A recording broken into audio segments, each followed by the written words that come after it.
নমস্কার বন্ধুরা, নবদিগন্ত চ্যানেলের পক্ষ থেকে আপনাদের সকলকে জানাই স্বাগতম।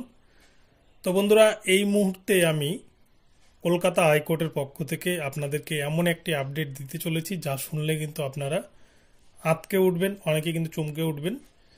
তো গতকালকে সিবিআই 60 পাতার রিপোর্ট জমা করেছে কলকাতা হাইকোর্টে বিচারপতি রাজাশেখর মান্থার ইজলাসে। ওএমআরকে নষ্ট করে দেওয়াকে কেন্দ্র করে, অর্থাৎ ওএমআর মামলা, শান্তনু সিটের যে ওএমআর মামলা, সেই ওএমআর ডিস্ট্রয় মামলা প্রসঙ্গে সিবিআই নতুন করে আবার যে 60 পাতার রিপোর্ট জমা করেছে, সেখানে যে সমস্ত বিস্ফোরক তথ্য উঠে এসেছে এবং তার সাথে সাথে সিবিআই কি আদৌ বিচারপতি মান্থার নির্দেশ মতো অরিজিনাল ওএমআর এর স্ক্যান কপি বা ব্লুপ্রিন্ট কপি তারা কিন্তু উদ্ধার করতে পেরেছে, এটাই কিন্তু এখন এই ভিডিওতে আপনাদের সাথে বিস্তারিত আলোচনা করব। এবং গতকালকে 60 পাতার রিপোর্টে ঠিক কি কি তথ্য রয়েছে সিবিআই এর সেই রিপোর্টে আপনাদেরকে বিস্তারিত আমি জানাবো এই ভিডিওর মাধ্যমে। তো আপনারা সম্পূর্ণ ভিডিওটি স্কিপ না করে প্রথম থেকে শেষ পর্যন্ত দেখতে থাকুন। এই ভিডিওতে আপনারা অনেক ইনফরমেশন পেয়ে যাবেন। কিন্তু তার আগে বলে রাখি, যারা প্রথমবার আমার চ্যানেলটিকে ভিজিট করছেন আপনারা কিন্তু অবশ্যই আমার চ্যানেলটিকে সাবস্ক্রাইব করে নেবেন, কেননা আপনারা দেখেছেন যে এই চ্যানেলে কী ধরনের খবর সবার আগে সবার প্রথমে পরিবেশন করা হয়। তো সবার আগে সবার প্রথমে যে কোনো এই ধরনের নিউজ জানতে কিন্তু অবশ্যই চ্যানেলটিকে ফলো করতে থাকবেন। তো চলুন তাহলে আমরা আজকের এই আপডেটটি এবারে দেখে নিই যে গতকালকে কলকাতা হাইকোর্টে যে 60 পাতার রিপোর্ট জমা করেছে সিবিআই, সেখানে কী রয়েছে। তো আপনাদেরকে বলি বন্ধুরা, 2014 প্রাইমারি টেটের যে ওএমআরকে নষ্ট করে দেওয়া হয়েছে, আমি অনেকদিন আগে আপনাদের বলেছিলাম যে যতগুলো মামলা হয়েছে 2014 প্রাইমারি টেটকে কেন্দ্র করে, যেমন অ্যাপটিটিউড টেস্ট মামলা, 5% মামলা, রিজার্ভেশন মামলা, কাট অফ মামলা, এই সমস্ত যতগুলো মামলা হয়েছে, এই সমস্ত মামলার মধ্যে কিন্তু সব থেকে গুরুত্বপূর্ণ মামলা হচ্ছে ওএমআর মামলা।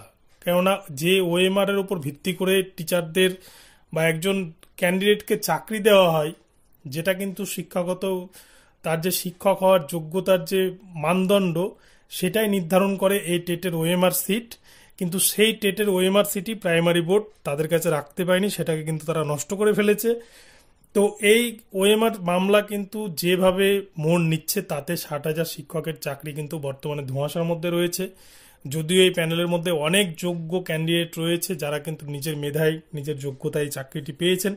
এবার তাদের বিষয়টি কি হবে যদি পুরো প্যানেল বাতিল করে দেয়, এখানেই কিন্তু সব থেকে বড় প্রশ্নটা থাকছে।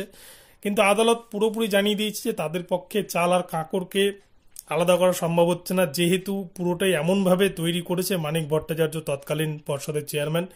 তিনি এতটাই উর্বর মস্তিষ্কের ছিলেন যে তার বুদ্ধিতে কিন্তু কলকাতা হাইকোর্টও হার মেনে গিয়েছে।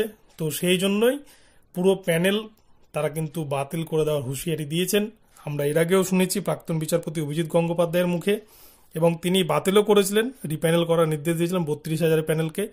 এবারে কিন্তু বিচারপতি রাজাশেখর মান্থা তিনি নির্দেশ দিয়েছেন, নির্দেশ ঠিক নয়, তিনি হুঁশিয়ারি দিয়েছেন যে 60,000 প্যানেলকে উড়িয়ে দেওয়ার বা বাতিল করে দেওয়ার।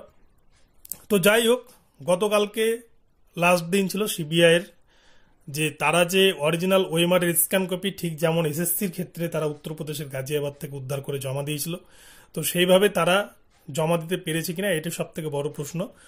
তো আমি যেটা অনুমান করেছিলাম, আমি বলেওছি গতকালকে ভিডিওতে, যে সিবিআই হয়তো অরিজিনাল ওএমআর কপি উদ্ধার করতে পারবে না। কেননা অরিজিনাল ওএমআর কপি উদ্ধার করতে পারলে তারা কিন্তু 264 পাতার যখন চার্জশিট জমা করে, তারা তখনই কিন্তু সবকিছু দিতে পারত। তারা দীর্ঘ 18 মাসের তদন্তের পরেও যখন অরিজিনাল ওএমআর কপি উদ্ধার করতে পারেনি, তখন এই 8 দিনের তদন্তে কিন্তু তাদের পক্ষে অরিজিনাল ওএমআর কপি উদ্ধার করা সম্ভব নয়। আর সব থেকে বড় কথা, প্রাইমারি বোর্ড অরিজিনাল ওএমআর এর স্ক্যান কপি কোনো কিছুই কিন্তু তারা তাদের ব্যাকফুটে রাখেইনি, সমস্ত কিছু তারা নষ্ট করে দিয়েছে। তারা যেটা রেখেছে সেটা কিন্তু টাইপ করা স্ক্যান কপি বা এডিটেবল স্ক্যান কপি, যেটা কিন্তু যে কোনো মুহূর্তে খুব সহজেই প্রার্থীদের নাম, রোল নাম্বার, বাবার নাম, ডিস্ট্রিক্ট সবকিছু এডিট করা যায়। তো এইরকম ওএমআর কপি যেটা বর্তমানে রয়েছে, যার ওপর কিন্তু প্রশ্নভুল থেকে অনেক ক্যান্ডিডেটকে চাকরিও দিয়েছে অলরেডি প্রাইমারি বোর্ড, তো সবগুলোই কিন্তু বর্তমানে একটা ধোঁয়াশার মধ্যে রয়েছে। তো এখন বিষয়টি হচ্ছে যে প্রাইমারি বোর্ডের যে কার্যকলাপ, তাদের এই কার্যকলাপকে কেন্দ্র করে সিবিআই ঠিক কি জমা দিয়েছে গতকালকে 60 পাতার রিপোর্টে, এটা একটু আপনাদের বলি। তো সিবিআই যেটা জমা দিয়েছে সেটা হচ্ছে টেট পরীক্ষা যে হয়েছিল 2014, সেই টেট পরীক্ষা দেওয়ার পরেই কিন্তু প্রার্থীরা অনেকেই যোগাযোগ করতেন কুন্তল ঘোষ এবং তাপস মণ্ডলের সঙ্গে, যারা কিন্তু বর্তমানে জেলে রয়েছেন, আপনারা জানেন, যাদেরকে সিবিআই অ্যারেস্ট করেছিল। টাকা দিলে তাদের নাম পাস করা প্রার্থীদের তালিকায় উঠিয়ে দেওয়া হতো, এমনকি তাদেরকে ইন্টারভিউয়ে ডাক পাইয়েও দেওয়া হয়েছিল। তাদের মধ্যে চাকরিও পেয়েছেন অনেকে, কিন্তু কোন তালিকায় উঠতো তাদের নাম, এটা কিন্তু সিবিআইয়ের দাবি ছিল। তো এই প্রসঙ্গে তদন্তে যেটা উঠে এসেছে যে তাদের জন্য তৈরি করা হয়েছিল একটি ফেক ওয়েবসাইট, সেখানেই নাম দেখতে পেতেন প্রার্থীরা। এইভাবেই দিনের পর দিন চলতো একটা চক্র, যেটা রমরমিয়ে চলতো। গতকালকে হাইকোর্টে এমনই কিন্তু রিপোর্ট জমা দিয়েছেন সিবিআই। এছাড়াও 2014 সালে প্রাথমিক নিয়োগে কিভাবে দুর্নীতি হয়েছিল তারই তদন্ত রিপোর্ট গতকালকে জমা করেছে বিচারপতি রাজাশেখর মান্থার এজলাসে সিবিআই আধিকারিকরা। প্রাথমিক দুর্নীতি মামলায় কলকাতা হাইকোর্টে রিপোর্ট পেশ করেছেন এবং সেই রিপোর্টে কিন্তু চার্জশিটের কপিও রয়েছে। নিয়োগ দুর্নীতির তদন্তে সিবিআইয়ের হাতে কি তথ্য উঠেছে যে তার উল্লেখ রয়েছে এই রিপোর্টে। রিপোর্টে রয়েছে মূল অভিযুক্ত কুন্তল ঘোষ, তাপস মণ্ডলের নাম, তাছাড়াও তাদের বিভিন্ন এজেন্টের মারফত কিন্তু টাকা আসতো তাদের কাছে। তাদের মধ্যে যে একটা অশুভ আঁতাত গড়ে উঠেছিল সেইটা কিন্তু কেন্দ্রীয় সংস্থা ধরে ফেলেছে এবং রিপোর্টে বলা হয়েছে 2016 সাল থেকে 2022 সাল পর্যন্ত তাপস মণ্ডল তার 8 জন এজেন্টের মাধ্যমে 141 জনের কাছ থেকে 4,12,85,000 টাকা কিন্তু সংগ্রহ করেছিলেন। সংখ্যাটা আবারও বলছি, 141 জনের কাছ থেকে 4,12,85,000 টাকা তুলেছিলেন বিভিন্ন এজেন্ট মারফত এবং 5,23,00,000 টাকা দিয়েছিলেন তাপস মণ্ডলকে। তো এই টাকাটা কিন্তু তাদের কাছে এসেছিল এজেন্ট মারফত। সিবিআইয়ের দাবি প্রায় একই এজেন্টের মাধ্যমে 71 জন চাকরি প্রার্থীর কাছ থেকে 3,23,00,000 টাকা তুলেছেন তারা। এবং রিপোর্টে বলা হয়েছে তাদের যে তৈরি ওয়েবসাইটটি ছিল ভুয়ো ওয়েবসাইট, সেই ওয়েবসাইটটির নাম ছিল www.wbtetresults.com। সেখানে টেটে অকৃতকার্য প্রার্থীরাও হয়ে যেতেন উত্তীর্ণ। একেবারে অবিকল আসল ওয়েবসাইটের মতোই দেখতে ছিল কিন্তু এই ওয়েবসাইট। অযোগ্য চাকরি প্রাপকদের ভুয়ো ইমেল আইডি থেকে মেল পাঠিয়ে ইন্টারভিউর জন্য ডেকে পাঠানো হতো বলে দাবি সিবিআইয়ের।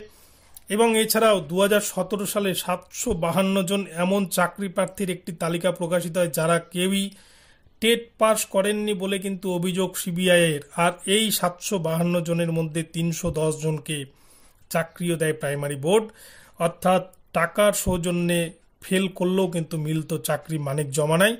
এমনই অভিযোগ উঠেছে তাপস কুন্তলের বিরুদ্ধে। তো এই বিষয়গুলি গতকালকে কিন্তু কলকাতা হাইকোর্টে বিচারপতির সামনে বা বিচারপতির এজলাসে এই বিষয়টি জমা দিয়েছেন সিবিআই আধিকারিকরা, তদন্তকারী সংস্থা যারা বর্তমানে তদন্ত করছেন। তো এই যে রিপোর্ট, এই রিপোর্ট কিন্তু এর আগেও জমা দিয়েছে সিবিআই। 264 পাতার যে রিপোর্ট তারা জমা করেছিল অলরেডি 2রা জানুয়ারি 2024 তারিখে, তখনও কিন্তু এই ধরনের রিপোর্ট তারা আদালতে জমা করেছে। ফলে নতুনত্ব সেরকম কিন্তু কিছু নাই এই রিপোর্টে। তো দেখা যাক যে আগামীতে বিচারপতি Rajasekhar Mantha original scan copy footprint না পেয়ে তিনি এই প্যানেল নিয়ে কি করেন বা যোগ্যদের জন্য কি বার্তা ভাবেন, যেহেতু অনেক যোগ্য ক্যান্ডিডেট এই প্যানেলে রয়েছে। তো আগামীতে দেখা যাবে যে কি হয় বিষয়টি। তো ভিডিওটি এখন এখানেই রইল। আপনাদের ভিডিওটি কেমন লাগলো অবশ্যই কমেন্ট বক্সে জানাবেন। ভিডিওটি ভালো লাগলে চ্যানেলটিকে সাবস্ক্রাইব করবেন আর প্রতি মুহূর্তে নতুন নতুন আপডেট পেতে অবশ্যই চ্যানেলটিকে ফলো করতে থাকুন। ধন্যবাদ সকলকে, সকলে ভালো থাকবেন। পরবর্তীতে আবারও নতুন আপডেট নিয়ে আসছি। দেখা হচ্ছে পরবর্তী ভিডিওতে।